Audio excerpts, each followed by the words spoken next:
RFM matin 7h40 sunu gan Moustapha Guèye salaamaaleykum. waaleykum salaam. ñu ngi lay gërëm ci teewaay bi nuyu Georges yow yaay sélectionneur maanaam yaay entraîneur équipe nationale Sénégal ci jigéen ñi nga xam ni Afrobasket bi mujj ca Cameroun 4e ngeen jël ndax 3e place bi Cameroun ñi ko organisé moo leen duma gannaaw ba Nigéria éliminé Sénégal ci demi-finale Nigéria moo ko jël ñetteel bi yoon a ngi ni muy tegale ñetti Afrobasket kon di ko jël supporters yu bëri nag am nañu mbetteel lool ci ñeenteelu place bi Sénégal jël ndax Sénégal moo équipe bi gën a fës ci basket ci Afrique 11 fois. fukki yoon ak benn jël nañ coupe d'Afrique boobule waaye jëlatuñ ko ci jamono yi nu nekk lajju googu est-ce que lu jaadu la ci sa gis-gis yow mi nga xam ne yaa jiite woon xale yi. maa ngi lay remercier Babacar di nuyu Georges Déthié di wax ne peut-être bu amee luñ ci mën a rëccu mooy match bu mujj bi ñu Cameroun gagné 3e place bi ndax boo seetee li tax Sénégalais yi am déception mooy. ba ñuy door projet bi dina dañuy rajeunir équipe bi il faut que ñu am rupture générationnelle pour mën a préparer une autre génération dans le futur ou dans le moyen terme boobu nit ñu gëmuñu ñu wala dañuy làq suñu jeu wala ñu nëbbatu alors que c'était la réalité donc par rapport ak objectif bi ñu assigné woon ak démarche bi ñu jël je pense que c'est du échec bu patent boo xam ne jar nañuy. mais ba ngeen di dem wax nga ko xale yi wax nañ ko seen objectif fédération wax ko. mooy bokk ci ñetti ñu njëkk ñi maanaam ñetti place yu njëkk yi ngeen toog ca benn ba waaye objectif boobu. atteindre leen ko loolu laay wax Babacar ne mathématiquement donc mën nañu wax ne échec la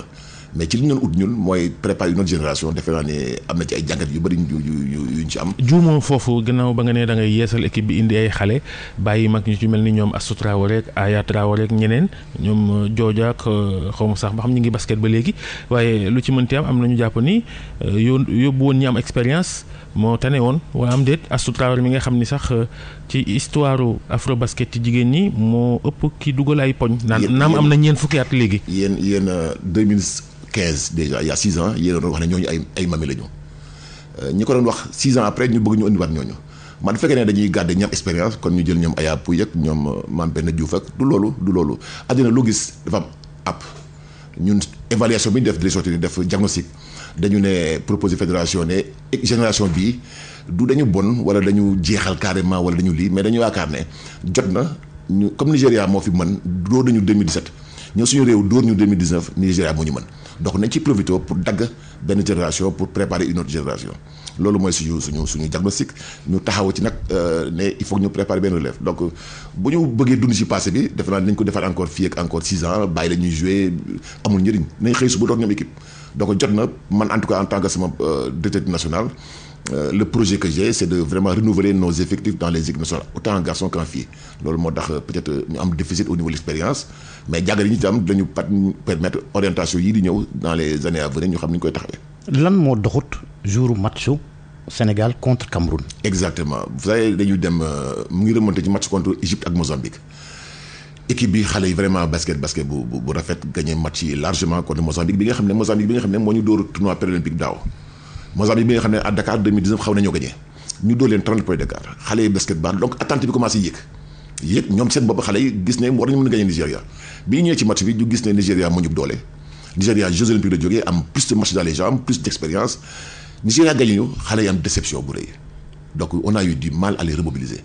mag ñi muy Bintu Jéeme Mame Marie ak Oumou Khayri Yacine amuñu problème match boobu ni contre Nigéria waroon nañ ko mën gagné aussi ah. oh non bëgg ku nekk sa bëgg-bëgg mais mën bi mënuñu ko Nigéria bu ñu doole. moo ñu 10 points rek la ñu gagné. mais 10 points rek. mooy 5 paniers. waaw mais boo ko jàppee noonu day yomb mais ñun ñu nekk terrain bi xam nañu Nigéria tu as l'impression de jouer contre des Américaines elles sont d'une autre culture de basket. donc bon ça c'est un constat ça on en parlera plus tard mais mu remobiliser les enfants le soir de la défaite moo jafe woon ba nga xam ne mentalement elles n'étaient pas dans le coup loolu mooy inconvénient d'amener des jeunes. donc on le savait et ça nous a posé beaucoup de problèmes dans la lucidité dans les choix dans le spacing vraiment dans notre jeu mënuñu dugal 50 points on a bien défendu mais en attaque on n'était pas dans le bon rythme. est-ce que kon problème mental posé wul woon ci sa équipe bi. et c'est normal parce que ay xale 6 xale sur 12 n'ont jamais joué la Coupe d'Afrique des Nations 6 sur 12 donc 50% mosuñu joué Coupe d'Afrique plus Léna Niang bi nga xam ne benn la joué Yacine bi nga xam ne benn la joué donc forcément day am ay incidences sur le jeu sur le mental. mais di dajeeg équipe naan moo ñu mën tamit vraiment mental bi Georges di wax est-ce que du seen rôle yéen ñi nga xam ne yéen ay techniciens yi fexe ba xale yi dugal seen bopp nii war nañoo mën a gagner ku nekk. non mais loolu léegi laa koy wax nii mais ñoom laaj leen bi ñuy préparé wu à l'interne c'est pas ce qu'on se dit on les pousse on les booste man du ma koy dem compétition daan damay perte jamais mais ci sama expérience sama vécu ràññee naa xam naa doole fu mu yem ak fu mu yemul ça c'est clair que on n'a jamais dit que Nigéria moo ñu mën jamais. Est-ce que ça ne pose pas aussi comme ni nga ko waxee nii peut-être manque d'ambition moom la Babacar junj sànq di naan xëy na bon voilà c'est une équipe en reconstruction mënuñoo gagner ren. mais non nous sommes très ambitieux moo tax justement ñu def loolu. parce que mais l'ambition carrément bi mu war a doon bi ñëpp di xaar moo di dem jël coupe ba. mënuñu ko on a une génération qui est arrivée à fin bu ñu ko mënoon ñu gagné Dakar en 2019 bu ñu ko mënoon ñu gagné en 2017 kon le Nigéria mënuñu ko équipe bi dafa am app bi mooy ñi fi newoon def nañ li ñu war def yëpp ñu ngi leen di gërëm di leen sant Sénégal amul leen dara waaye egg na foo xam ne jabar yoo xam ne man en tant que directeur national man maa war a jël sama responsabilité affronter la réalité et entamer la reconstitution même si je savais que ça allait me coûter parce que je disais tantôt quand j'ai pris les Lions bi ma ko président Babacar proposé ma ne ko man j'ai tout à perdre en prenant cette équipe des Lions parce que yàlla teral la ma am ay coupe mais xam naa bi mu ñëwaatee du yomb parce que damay reconstruire donc ça je le savais et du manque ambition au contraire nous sommes ambitieux moo tax ñu bëgg a entamer très tôt la reconstruction pour que dans 2 ans 4 ans qu'on ait une très bonne équipe inchallah. am nañu jàpp ni war nañoo dooleel xale yu jigéen yi basket ci réew mi bañ a bàyyi di jéggaani koo xam ni xamul Sénégal juddoo biti réew ak ñoom seen ndax Nigéria xëy na ñoom ñëpp États-Unis xale yi Nigéria yëpp fukki ak ñaar ñëpp États-Unis lañ juddoo ay américain lañ amuñu place équipe nationale États-Unis ñëw seen dëkku cosaan di Nigéria basket lan mooy en tant que directeur technique national li gën.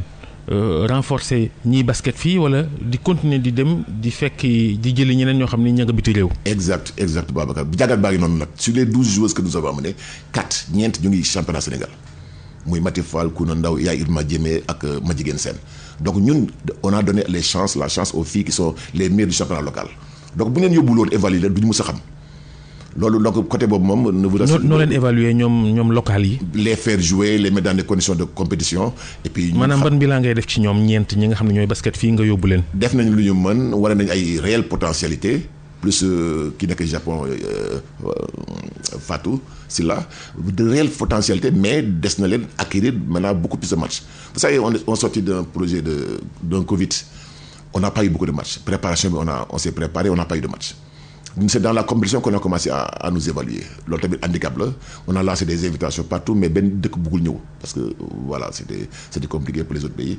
mais je pense que xale yi wane nañu xarañte mais day loo xam ne koy jàng la Babacar génération ñoom Aya Traoré 2003 2005 2007 gagné wuñu c'est en 2009 quand je suis arrivé qu'on a commencé à gagner pourquoi ne pas faire le même processus donner la chance aux enfants qui viennent d'arriver leur donner le temps d'apprendre man en tout cas j'ai entamé cette reconstruction en toute responsabilité je sais que dina métti wax dina bari mais dama gëm ne c'est le futur qu'il faut préparer maintenant. futur boobu kañ ngeen jox seen bopp app ngir pour conquériraat titre bi. à 4 ans il faut qu'on revienne dans 4 ans dans 2 Afrobasket on aura une très bonne équipe. ça y est j'avais identifié Bintou Diémé Mame Marissi Oumou Khayri ça pour ñu encadrer xale yi donc c'est un début de processus qui va se continuer qui va continuer. Maintenant c'est à nous maintenant de tirer les enseignements et d'aller chercher les bonnes joueuses partout dans le monde te loolu mooy suñu chantier année prochaine il faut vraiment aller en Europe en Espagne États-Unis partout pour dénicher les bons talents. mais sa liggéey am na lu ñu ci jaaxal ndax bi nga siiwalee liste xale yi nga tànn. nga siiwal ko tey xëy changé waat dindi kenn.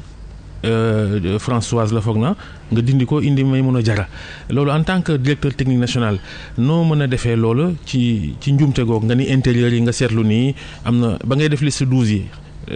ak ëllëg sa nga xëyee changé ko nan nga mën a defee changement boobu nan nga mën a defee njuumte googu. waaw njuumte rek maa ngi ciy jégalu bu baax nag ndax nit mooy juum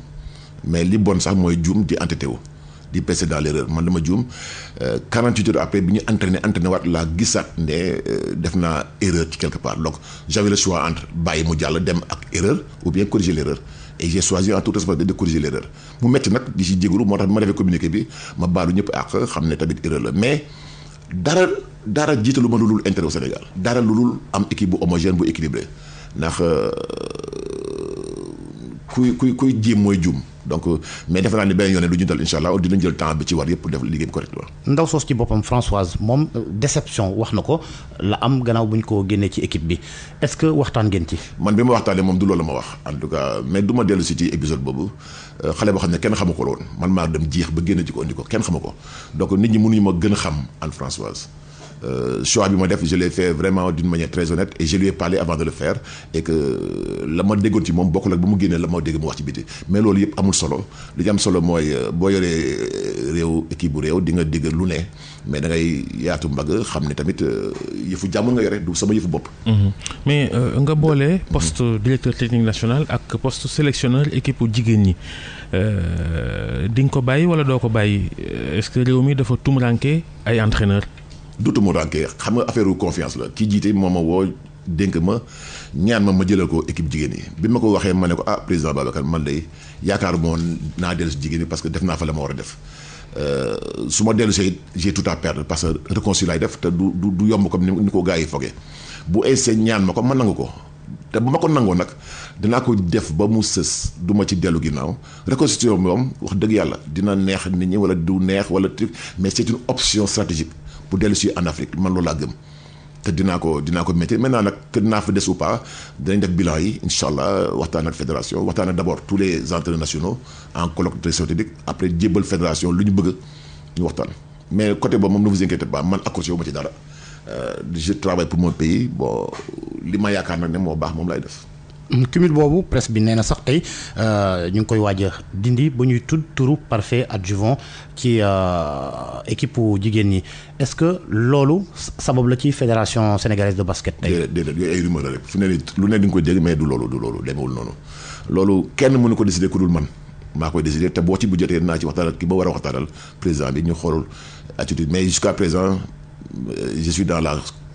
continuité du projet que je veux faire. projet bi en tant que directeur technique national wala yow instant bi nii jàpp nga ne mbir mi diis na ci yow boole ñaar yi. non c'est pas difficile comme ni ko nit ñi foogee man au début je me suis entouré de managers généraux Matar Ndiaye chez les garçons Assou Ndiaye chez les dames yoo xam ne dafa ma allégé beaucoup sama liggéey lépp loo xam ne DT boo ko waroon def di ko boolee entraîneur ñoom ñu ma koy defal et maa ngi koy superviser. kon kay ñu jox leen ko rek ñoom Mbourika ak ñoom seen kay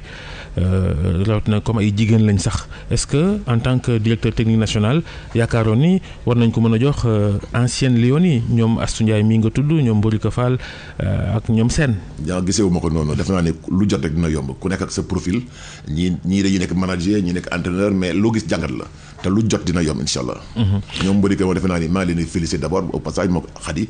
pour l'excellent boulot qu'ils ont fait vraiment macha allah. wax léegi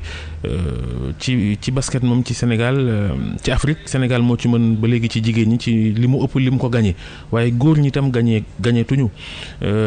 1997 lañ ko mujjee gagné fii ci Ndakaaru lañ ko amaloon ci Marius Ndiaye am na kenn ku ca bokkoon sax Serigne Mbacké Diop moom nelaw na fan yi lu tax góor ñi tam foofu di kale ak en tant que DTN lan nga jàpp ni moom la ñu war a gaaw a yeesal bu ko defee équipe nationale lu basket góor ñi itam jëlaat place ba mu amoon ci Afrique. Babacar maa ngi lay gërëm ci question boobu parce que Sénégal dañoo yaakaar ne ñoo fi mën 5 titres africains yi li ñu am depuis 1968 5 titres ce qui fait que on les a gagnés au début. entre 68 et 97. même avant 97 on est sur 80 ba 97 17 ans avant ñu gagné. c'est-à-dire que entre 68 ak 80 lañ gagné 4 titres africains et Sénégalais yi pensent que toujours ñoo mënuñu fi kenn man dama gis ne dañu nostalgique du passé et que dañu teg suñu bopp fu ñu eggul. on a un très bon basket mais pour gagner en Afrique il faut ñu patient man Boniface kenn xalaatu ko man maa ko xalaat gis ne c'est vraiment l'homme qu'il nous faut mook de Sagana ak Pape Gueye il faut juste les laisser travailler gis nga bu ñu patient yi tuuti patience autant en garçon qu'en fille nous reviendrons inchallah au premier plan du basket africain mais du baguette magique dara xëy sotti donc côté boobu moom vraiment je vous rassure nous sommes dans un processus boo xam ne on demande juste au peuple sénégalais de nous donner un peu de temps un tout petit peu de temps ndax ñeneen ñi tam ñu ngi liggéey bon di ci profiter di naxarlu parce que man dama gis benn site bu reprendre quand je parle du peuple sénégalais j'ai mal parce que dañu bind ne Tafa Gueye déçu par le peuple sénégalais. mere na askan wi musuma wax loolu. loo wax moi j'ai dit déçu j'ai une décision pour ce peuple qui mérite vraiment beaucoup plus que ça ñu changé ko wax loolu maa ngi jégalu nag képp ku ko lire mu am la naqarlu mais loolu sama kàddu waxuma loolu te du ma ko mës a wax j'ai trop de respect pour ce peuple sénégalais. Fédération sénégalaise de basket est-ce que def na liggéey wa nga xam ne moo waroon ngir mettre les filles dans de très bonnes conditions surtout ci préparation bi donte sax nee nga sànq c'est une période de ci période de Covid la woon ñi invité ngeen ñu bëri mënuñoo ñëw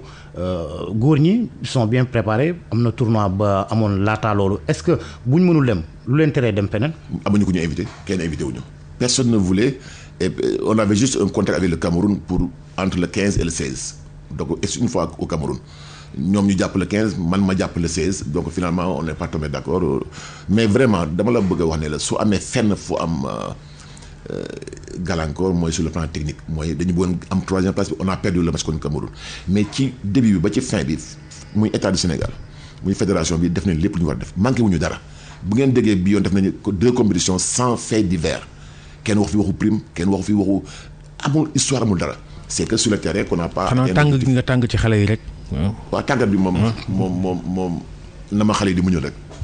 te ñu may baal mais kii bi la rek. xadal adrénaline bi la. waaw kooku ci tempérament bi la mais rien de méchant. Dernière question 10 secondes ci góor ñi. góor gi si Dieng est-ce que mën nañoo jàpp ni dootul ñëw bi weesu ca Rwanda mooy dernier Afrobasket am lu mu leen wax. mosuma dégg mu wax loolu du affaire man de souhaité wu moom mu dem. góor te defe naa ni président aussi fédération bi ñëpp ñu ngi koy ñaan pour mu toog jàppale xale yi parce que góor gi moom macha allah macha allah. jërëjëf Moustapha Gueye directeur technique national basket nekk itam entraîneur équipe nationale basket jigéen ñi jërëjëf Georges jaa ngeen jëf mbokk yi yéen doog jàmm.